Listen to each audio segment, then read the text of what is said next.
देखिए, accounting question एक हमारा बेसिक काम है जो हम जर्नल एंट्री सिखाने से पहले बच्चों को बताते हैं। उससे क्या होता है कि हमें ये सेंस आ जाता है कि कौन सी चीज प्लस हो रही है, कौन सी चीज माइनस हो रही है, क्या बढ़ रहा है, क्या कम हो रहा है, या डेबिट क्रेडिट को नहीं लिया जाता है।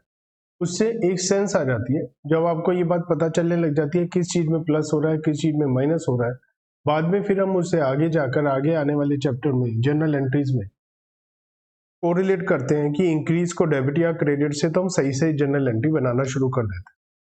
तो accounting standard accounting equation help करती है हमें इस चीज में जर्नल एंट्री बनाने के लिए।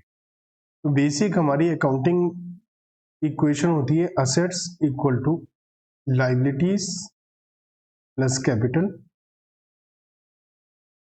और इसमें कैपिटल में ही रेवेन्यू मतलब इनकम को ऐड किया जाता है और एक्सपेंसेस को लेस किया जाता है, so दैट हम लोग सही सही अकाउंटिंग इक्वेशन बना पाए। यहाँ पर लेफ्ट हैंड साइड मतलब कि असेट्स, राइट हैंड साइड ताकि लायबिलिटी और कैपिटल हमेशा मैच करती है। तो ये हम कह सकते हैं asset equal to liabilities plus capital होती है। तो यहीं से हम निकाल सकते हैं कि asset equal to liabilities plus capital है, तो liability equal to asset minus capital और capital equal to asset minus liability.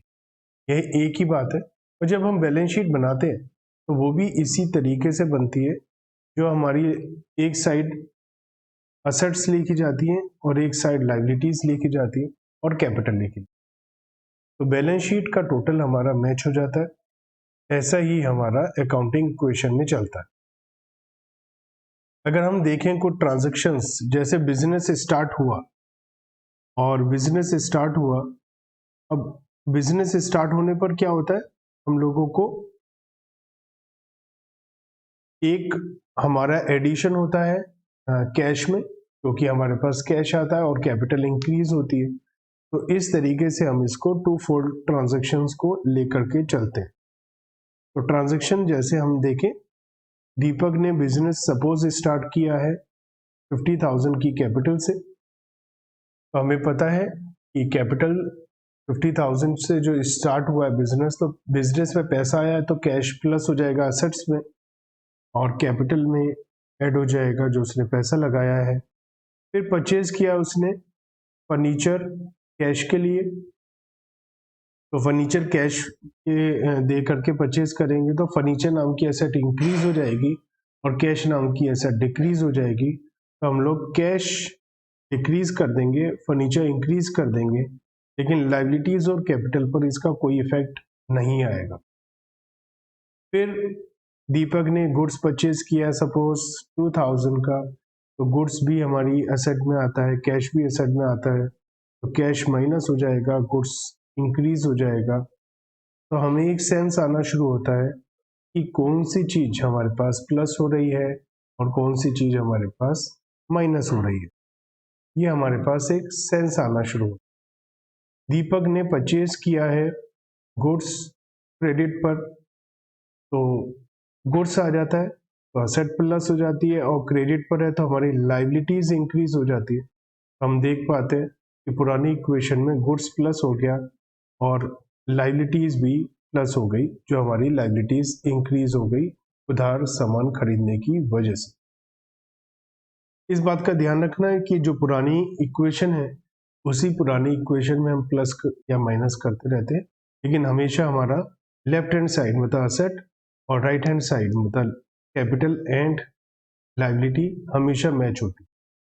Transaction number 5, goods costing 2000 sold on credit for 5000। तो हमने 2000 का सामान 5000 में बेचा तो 3000 का प्रॉफिट हो गया। उस प्रॉफिट से कैपिटल इंक्रीज हो जाएगा और हमारा 2000 रुपीज का गुड्स कम हो जाएगा, और उधार खरीदा है तो हमारी एक डेटर्स नाम की नई एसेट आ जाएगी 5000। अगेन इक्वेशन हमारी सेम रहेगी। हर इक्वेशन में आपको ये चेक करना होता है, हर नई इक्वेशन में चेक करना होता है कि आपका लेफ्ट हैंड साइड और राइट हैंड साइड मैच हो रहा हो। जैसे 5000 माइनस 2000 3000 और राइट साइड में भी 3000। रेंट पेमेंट करने से कैश कम हो जाएगा और एक्सपेंस से हम कैपिटल को भी रिड्यूस करते हैं। Again left hand side -1000, right hand side -1000, match हो गया और न्यू इक्वेशन भी मैच हो जाए। तो कुछ ट्रांजैक्शंस हैं और इन सब के बाद इसी को हम बैलेंस शीट में लिख देंगे जो भी हमारे पास असेट्स और लायबिलिटी। तो कुछ ट्रांजैक्शन देखें, कैपिटल से इंट्रोड्यूस करने से असेट इंक्रीज हो गई, कैपिटल इंक्रीज हो गई। लोन लेने से कैश आएगा, असेट इंक्रीज हो जाएगी, लोन लेने से लायबिलिटी भी इंक्रीज हो जाएगी। असेट परचेज करा कैश में तो कैश कम हो जाएगा और असेट बढ़ जाएगी, तो दोनों इफेक्ट असेट पर आएंगे। उधार खरीदने पर असेट इंक्रीज होगी, लायबिलिटी इंक्रीज होगी। माल बेचने पर, प्रॉफिट पर बेचने पे कैश आएगा और स्टॉक या गुड्स जाएगा और प्रॉफिट होगा।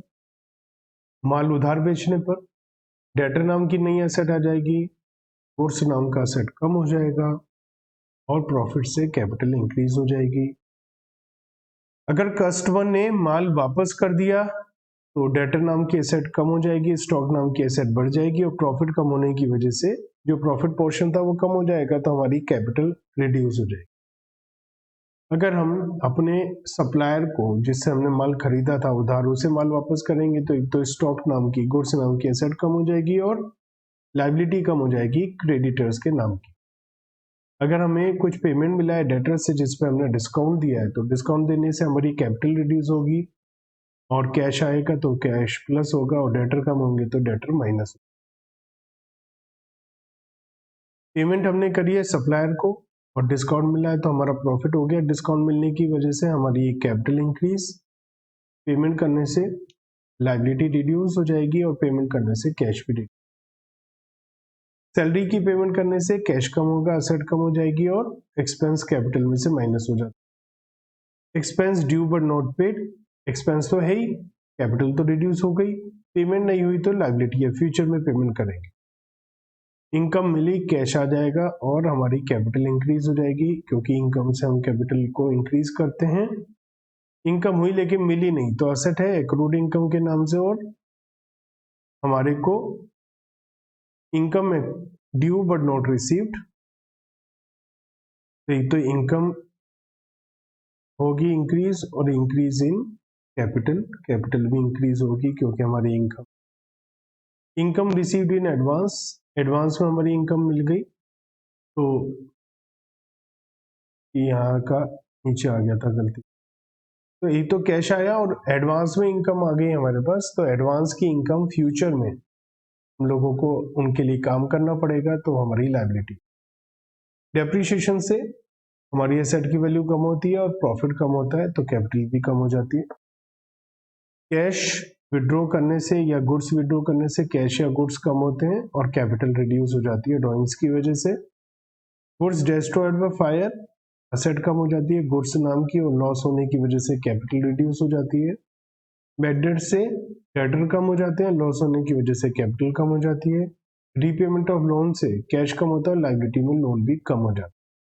तो हमने कुछ बेसिक सारी चीजें सीखी इसमें हमें कैसे करना होता है और साथ ही साथ हमारे को कुछ स्पेशल टाइप के क्वेश्चंस होते हैं वो हमें देखने होते हैं। जैसे कि अगर हमें ये बता रखा है ओपनिंग कैपिटल कितनी है, कैपिटल इंट्रोड्यूस कितनी है, क्लोजिंग कैपिटल कितना है, ड्रॉइंग्स कितना है, तो हम प्रॉफिट या लॉस का पता लगा सकते हैं क्योंकि हमें पता है कि opening capital plus additional capital plus profit